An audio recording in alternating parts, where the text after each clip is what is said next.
acara selanjutnya. Ini sangat memuaskan.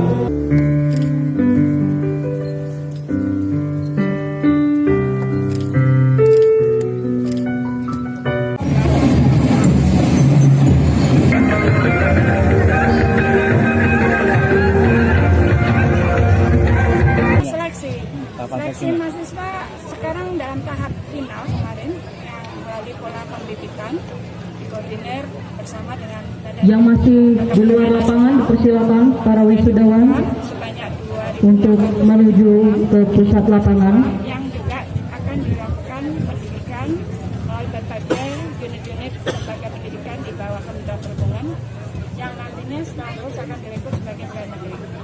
Ini setelah